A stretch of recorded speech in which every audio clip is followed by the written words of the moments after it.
Queria saudar todos os nossos amigos, aqueles que na realidade com frequência participam assistindo à nossa rúbrica Apontamentos da Semana. A semana passada estivemos juntos, tratamos de um assunto que teve que ver com os salmos e a adoração, e esta semana temos um novo tópico que me parece extraordinariamente pertinente para todos nós, enquanto seres humanos, enquanto pais, enquanto filhos, enquanto pessoas no cômputo geral. Iremos falar esta semana sobre conformidade, transigência e crise na adoração.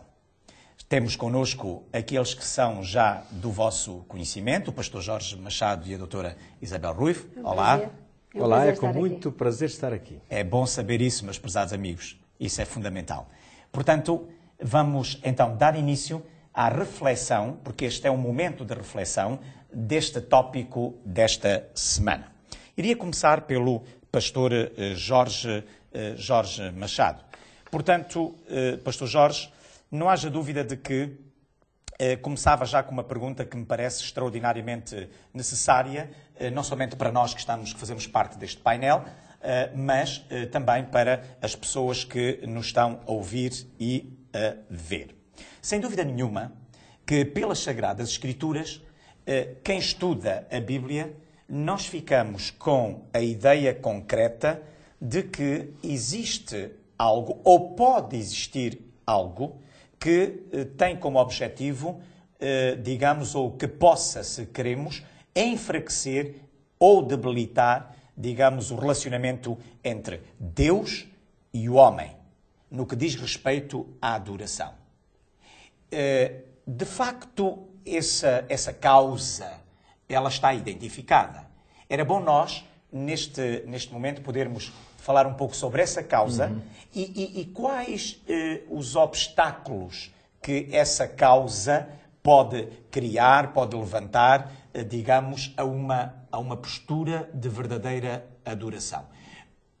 Ou será que, não sabendo identificá-la, ela pode levar-nos a uma crise, uma vez que hoje se fala frequentemente de crise, nos pode levar a uma crise de adoração ao verdadeiro Deus. E esta é realmente uma grande crise.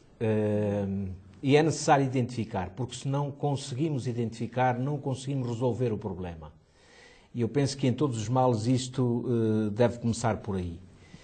E se nós quiséssemos falar do obstáculo principal, poderíamos dizer uma só palavra, e isto ficaria muito vago. E na mente daqueles que estão connosco e que nos escutam, que nos veem, diriam, bom, isto é muito vago realmente. Nós usaríamos a palavra pecado e então apontaríamos e diríamos, pecado é a causa do enfraquecimento que vai debilitar exatamente a adoração.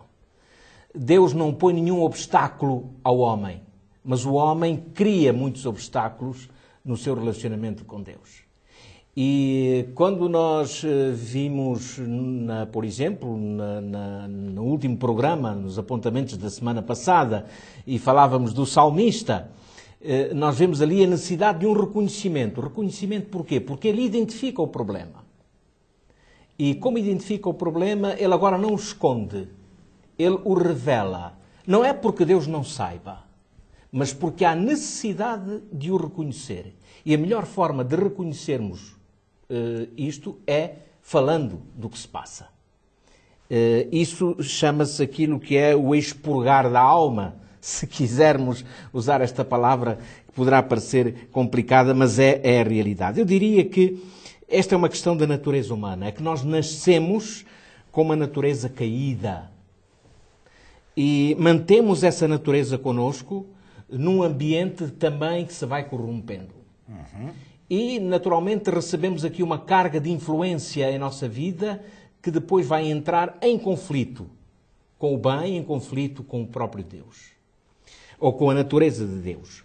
Eu diria que o mal acaba por parecer-nos tão fácil, tão natural, que isso está como que embutido nos nossos genes, porque nós já nascemos com esta natureza pecaminosa. É por isso que a Bíblia diz, enganoso é o coração do homem. E aqui está realmente o grande obstáculo. Aqui está realmente aquilo que causa este enfraquecimento na adoração. É que o nosso coração é enganoso. E isto tem que ver, nós diríamos, com o egoísmo no coração do homem, o centralizar-se em si próprio, etc. Todos estes aspectos realmente causam uma divisão, causam exatamente o enfraquecimento da adoração. Quer dizer que o verdadeiro adorador, ele precisa, de facto, de ultrapassar isto.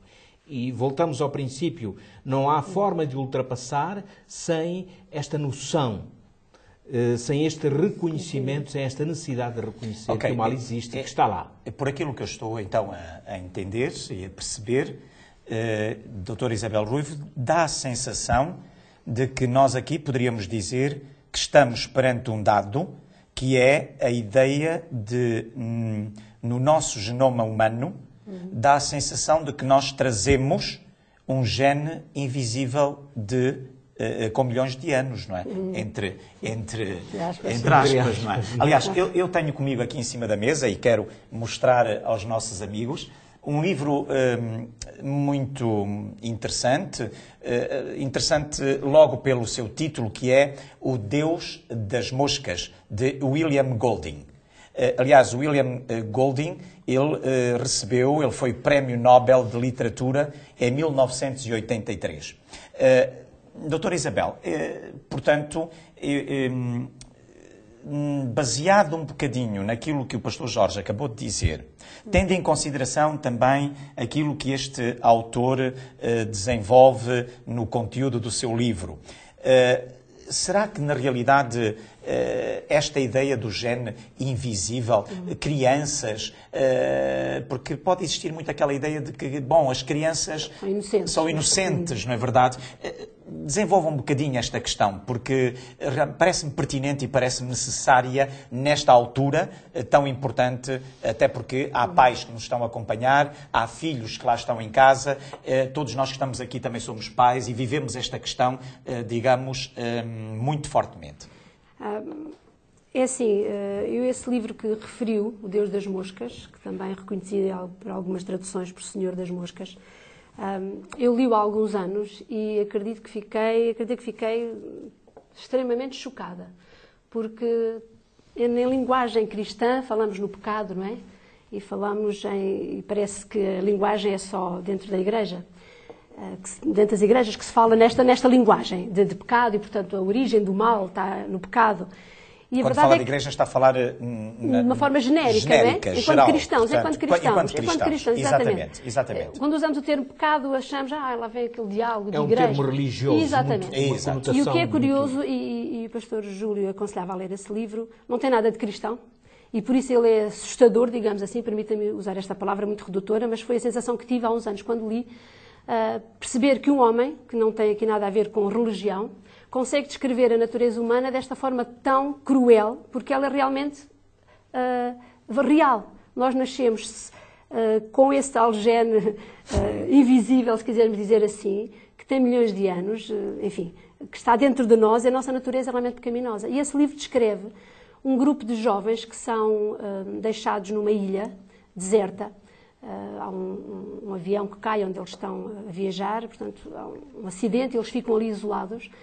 E é interessante ver, mas difícil de compreender e de reconhecer, que realmente eles, enquanto jovens, poderíamos dizer agora estão ali sozinhos, não há ninguém que mande neles, portanto podiam ser jovens amigos, vão procurar resolver a sua sobrevivência, porque eles vão debater-se com a questão da sobrevivência e, portanto, porque não de uma forma harmoniosa? Não há ali o adulto a dizer, não há ali o pai a dizer não faças assim, não faças assado, não há nada que o influencie para o mal, porque estão perdidos numa ilha. E seria natural que esse romance, isso é uma ficção, claro, desse autor, terminasse, fosse cor-de-rosa, não é? E que os jovens pudessem ser realmente, criar ali um paraíso. E a verdade é que William Golding retrata a natureza humana naquilo que ela tem de pior. Porque esses jovens, no decorrer do romance, da ficção, eles são cruéis uns para os outros. Portanto, vem ao de cima, não a natureza que alguns pensam que somos bons, mas vem ao de cima essa tal natureza pecaminosa. E sem influência, exatamente, sem influência nenhuma exterior, dentro destes jovens, no seu interior, o que aparece, o que faz reger e a maneira como eles se organizam é de uma forma cruel, até à morte, muitos deles, com problemas terríveis que nos afligem enquanto sociedade. Quer dizer que, concluindo, se nós não tivermos no nosso coração a semente de Deus, a tal humildade, o tal reconhecimento, se nós não tivermos no nosso coração essa semente e aceitarmos a salvação em Jesus, não é? Pela graça, se nós não tivermos no nosso coração essa semente, somos com certeza muito cruéis. E esse retrato é realmente... É impressionante. Realmente nós poderíamos dizer então que William Golding, ele faz-nos o retrato nesta ficção, e é interessante porque ele, não sendo um autor cristão, não é verdade? Ele faz-nos então um retrato, digamos, cruel do que seria uma sociedade ou a sociedade sem a semente de Deus no coração. É? E aqui poderíamos dizer que a semente de Deus no coração seria igual à humildade, não é? De reconhecer, de facto, a nossa condição, não é verdade? Aquilo que o pastor Jorge dizia, o reconhecer que, de facto, portanto, há uma causa para uma rebeldia, não é? Reconhecer que não somos bons sem Deus. Exatamente. Não seremos. Exatamente. Não somos. Portanto, humana não isso é importante. Muito bem. É interessante, mas, no entanto, deixar aqui uma pequenina mensagem também, doutora Isabel. É que, apesar de, embora eu possa reconhecer, é dizer aos nossos amigos que nos estão a ver e ouvir que é este reconhecimento, é esta plataforma, o ponto de partida para que um outro poder, que é o poder de Deus, na verdade, a tal semente de Deus, poderá operar, independentemente das idades, poderá operar uma transformação. Isto é importante. E vamos ver que isso vai ocorrer com a segunda questão que vem a seguir imediatamente e que eu gostaria de colocar ao pastor Jorge. Eu gosto muito desta ideia, destas ideias. Sabe, meu querido amigo, é esta a diferença que faz, digamos, a qualidade de um programa desta natureza. O termos alguém que conhece do ponto de vista teológico e termos uma professora, neste caso concreto, que tem sempre a perspectiva da sua relação com os alunos, filhos, portanto, eu penso que é extraordinariamente importante. Pastor Jorge, vem então, digamos, a segunda questão. Então, qual é, se já vimos que existe uma causa para o transtorno de uma verdadeira adoração, não é verdade? Qual é o foco, então, da verdadeira adoração? Isto é importante, esta pergunta. O foco da verdadeira adoração é o verdadeiro Senhor. Aham. É o verdadeiro Senhor. Era aquilo que a doutora Isabel Ruivo dizia há pouco, não é verdade? Se, de facto, digamos, esta crueldade está neste tal gene que o pastor dizia que é o pecado, não é verdade? Agora é o contrário, não é? E mais, e vemos aqui, e vem precisamente ao encontro daquilo que a doutora Isabel acabou de referir, quando nós dizemos que o foco da adoração verdadeira é o Senhor, e quando nós falamos no Senhor, mas quem é este Senhor? Este Senhor é um Deus que age, e que age no coração humano. Porque não podemos esquecer, se o homem nasce com esta natureza do mal, tendenciosa para o mal, a verdade é que também Deus colocou dentro do homem, no seu gene também, a outra natureza. A tal semente, que tem que germinar, que não é? tem que ser desenvolvida também. Na educação. E aqui se gera realmente o conflito, que aliás, mais à frente, provavelmente iremos falar nessa questão que é tão importante. Então eu diria que Deus é o educador por excelência.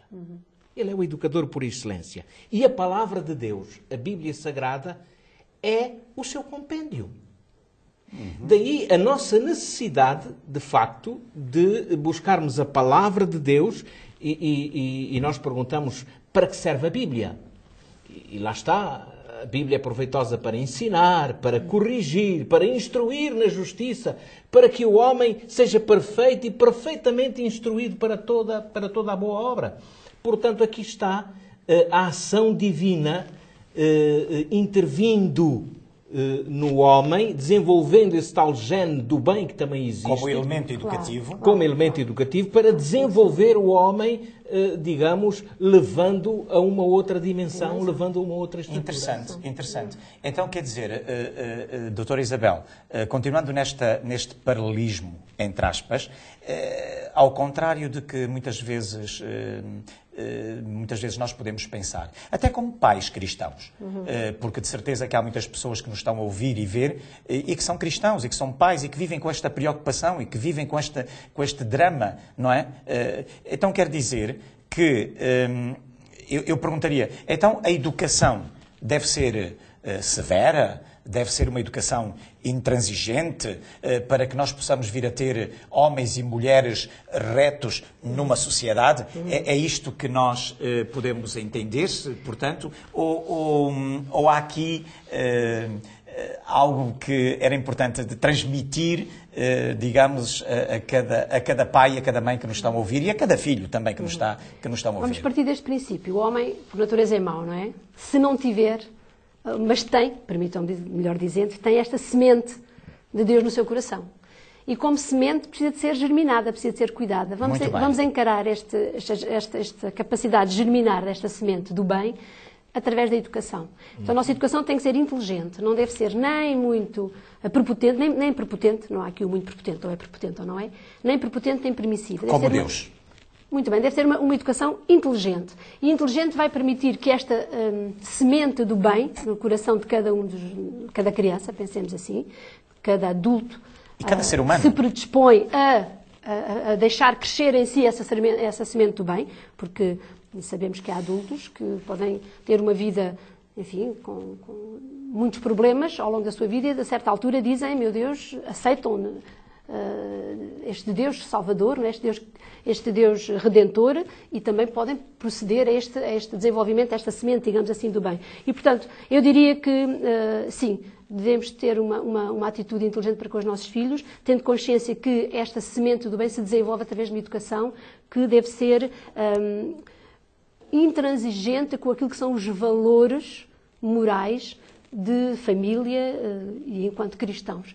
Portanto, mas nunca, doutora Isabel, nessa intransigência com os princípios, por exemplo, com os valores morais, como dizem muito bem, nunca esta intransigência roçar qualquer postura violenta. Absolutamente, claro que não. Não é? Porque aí a intransigência, digamos, o não atingiria os seus objetivos. Não atingiria os seus objetivos. Daí o perigo da prepotência na educação. E nós o que pretendemos é o resgate pela misericórdia, pela redenção, a pessoa, não é? O ser humano. Exatamente. Portanto, isso é importante, penso que é extraordinariamente pertinente para cada um de nós, não é? Portanto, eu diria então, acrescentaria mais alguma coisa. Portanto, o nosso drama hoje não está naquilo que é preto ou naquilo que é branco, não é? Exatamente, a educação e a nossa conversão enquanto cristãos está nesse terreno cinzento, Ora aí está. Não é difícil sabermos o que é preto e identificar o preto e o branco.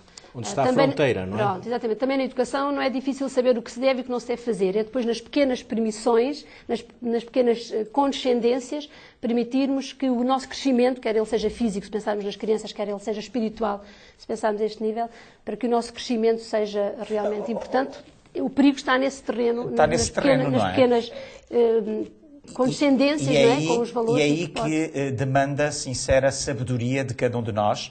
Por isso é que é importante que nós, enquanto pais educadores, e aqueles que nos estão a ver e a ouvir, tenhamos todos bem presente de que se há tempo é que nós necessitamos do gene cada vez mais germinado, do gene de Deus na nossa vida, para sermos sábios e inteligentes em tomada de posições, então esse tempo é agora, não é verdade? Doutora Isabela, eu gostava de realçar aqui um aspecto que vai muito ao encontro daquilo que nós estamos a dizer, que é, portanto, buscar um exemplo bíblico, por exemplo, Jeroboão, não é? Jeroboão, por exemplo, era um servo de Salomão, não é verdade? E é curioso que ele ouviu do profeta Aías, não é? Mas ele ouviu só apenas o que lhe interessava. E nós fazemos muito isso na nossa vida prática, não é? Selecionamos, não é? Exatamente. Só ouvimos o que nos interessa. E mesmo os ensinamentos, quando percebemos que Deus nos está a alertar para algum problema, para alguma situação menos correta, temos tendência a dizer, a ouvir só e a fazer só aquilo que nos é conveniente. E é curioso que Jeroboão, ele vai desenvolver, ou seja, ele baseia uma adoração em princípios que eram parecidos. Isso não é é muito perigoso na nossa vida Ora espiritual. bem, parecidos com o culto ao verdadeiro Deus. E é, por aquilo que eu estou a perceber das suas palavras, o parecido aqui neste caso concreto de Jeroboão é a zona cinzenta, é a zona perigosa. Eu pensar que estamos a adorar o verdadeiro Deus, porque estamos a fazer os mesmos serviços, não é? Os mesmos... O ritual é idêntico, exatamente. não é? Mas por detrás está realmente um falso Deus e uma falsa adoração. Esse é o motivo porque, na realidade, mais do que nunca, aquilo que o pastor Jorge dizia no início, darmos atenção às Sagradas Escrituras como um livro sábio de Deus que nos ajuda a corrigir, a disciplinar, a educar com sabedoria, com inteligência, mesmo nas zonas cinzentas. Pastor Jorge, uma última questão. A Bíblia, ela, em todas as suas páginas, revela-nos acentuadamente que existe um conflito claro entre o bem e o mal. Este conflito entre o que é cinzento e o que é preto, não é verdade? Existe este conflito. Pois bem, para que cada um de nós e para que o nosso público-alvo que nos está a ver e a ouvir percebamos todos, qual é a base desse conflito? Olha, a base do conflito, se atentarmos muito bem naquilo que as Escrituras revelam, e se formos, digamos, ao princípio, ao Gênesis, onde tudo começa e onde se desenvolve também o mal, porque a história do Éden, do paraíso, digamos assim, está retratada no Gênesis, a base é exatamente o egoísmo no coração. Certo. E em relação ao ser humano, isto não é diferente. Esta atitude de eu posso tudo, eu sei tudo, eu não preciso de ninguém, eu não preciso de nada, não preciso de Deus. Ou seja, há um perigo quando o ser humano faz de si próprio o centro. O centro. Aham. E esta é a base. Isso cria o maior obstáculo, digamos. E aqui está o grande problema, é o egoísmo. Quando realmente vivemos centrados para nós mesmos e tiramos Deus da nossa frente, nós ficamos sem condições nenhumas de poder sair deste estado caótico em que nos encontramos. Portanto, estamos apenas entregues ao mal, a nós próprios. Nós precisamos de Deus para poder realmente desenvolver o outro aspecto. E a base está exatamente aqui. É a nossa negação de Deus e a nossa aceitação de que... quando temos a noção falsa de que podemos, por nós próprios, de facto, resolver todos os problemas a nível espiritual. E isso, por isso a Bíblia fala sempre entre duas classes e as coloca muito bem definidas entre aqueles que servem a Deus e aqueles que não servem a Deus. Uhum. E estes que servem a Deus são aqueles que realmente reconhecem a Deus aquele que os pode salvar, aquele que os pode tirar de uma situação caótica e terrível que é o pecado, que é o mal. É por isso que nós temos aqui uma mensagem muito interessante com Elias, não é? As Sagradas Escrituras falam neste propósito, e lembrei-me agora, portanto, deste episódio, não é? Então, se calhar, Doutora Isabel. Para terminarmos um pouco com uma palavra de esperança, de esperança, não é? exatamente. Porque hoje este diálogo está um bocadinho... pesado, não é? Um bocadinho para o pessimista, não é? Um bocadinho a pensar que afinal... Eu diria realista, não é? Porque muitas vezes sim, nós... mas vermos um bocadinho... Sem dúvida que sim. Força. E para isso é que temos uma senhora connosco, na verdade, que é o lado sempre feminino. Sem dúvida, mas não, está a tocar um aspecto muito importante. Sem dúvida. Porque tem que ser dito exatamente isto. Se por um lado há todo este aspecto negro e sombrio, por outro lado, há outro aspecto de um Deus prazeroso que está disposto Claro, disponível, não é? Então vamos lá. E é importante, não, eu terminava Doutora só Isabel. dizendo que a mensagem de Elias para nós cristãos é realmente uma mensagem de esperança. E apesar de todos os problemas que possamos ter nesta vida, apesar de todas as contrariedades, de todos os problemas, mais ou menos graves, a verdade é que temos um Deus que nos salva, não é? Um Deus de amor. E Elias diz a certa altura, não é? Este profeta, então vereis outra vez a diferença entre o justo e o ímpio, entre o que serve a Deus e o que não serve. Portanto, temos a certeza que haverá um momento, chegará um momento em que Deus se revelará na nossa vida e, portanto... E que o bem vencerá o mal. E o bem vencerá o mal. Isso é muito importante. Portanto, e esta é uma mensagem de esperança e haverá um momento em que cada um de nós terá que decidir nas nossas vidas e fazer as melhores escolhas. Ora bem. Eu penso que a mensagem que podemos deixar hoje neste programa será que nas nossas vidas devemos fazer a melhor escolha e que, diria eu, escolhamos para nós a melhor parte, que será a parte... E dizer também que Deus está interessado na nossa salvação. Pastor Jorge, eu reforçava esta ideia da doutora Isabel, dizendo que, no entanto, Deus pede-nos que, naquilo que concerne à nossa vida, aquilo que é estruturante na nossa vida espiritual, Deus pede que sejamos intransigentes. Na verdade, no sentido de que a nossa escolha esteja sempre do lado do que é certo, do lado do que é correto, do lado do que é o bem, do lado do que é Deus, na verdade, a tal semente que também está em nós, não é? E que Ele quer fazer germinar, portanto, para uma vida eterna. E essa é a mensagem de esperança que hoje devemos deixar Muito aqui, bem. que apesar de tudo, Deus está do nosso lado. Não é? Prezado amigo, realmente foi extraordinário este momento.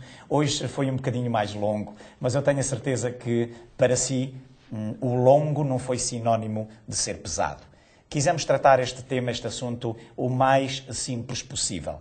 Da mesma maneira como Jesus o era nos seus ensinos. Simples, objetivo, mas que tinha sempre uma mensagem que fosse prática para a vida dos seus ouvintes. Foi com esse objetivo e foi com essa preocupação que nós quisemos, uma vez mais, nos apontamentos da semana, desta semana, com este tópico, realmente quisemos, digamos, atingir como objetivo principal. Oro a Deus para que o meu amigo e a minha amiga saiba tomar uma decisão e saiba fazer a escolha mais acertada. Não se esqueça, nós temos 2 genes. Um que, na realidade, logo desde que nascemos, para a tendência do mal. O outro, que é exatamente o contrário, que combate contra esse gene, que é exatamente a vontade de Deus de fazer de cada um de nós e de si também um candidato à vida eterna. É a nossa escolha, é a nossa decisão que vai marcar a diferença. Que Deus o abençoe, que Deus o ilumine, a si e à sua família. E até ao próximo programa da próxima semana. Pastor Jorge, doutora Isabel Ruivo, muito obrigado e até para a semana. Então, até para a semana, se Deus quiser. Até para a semana.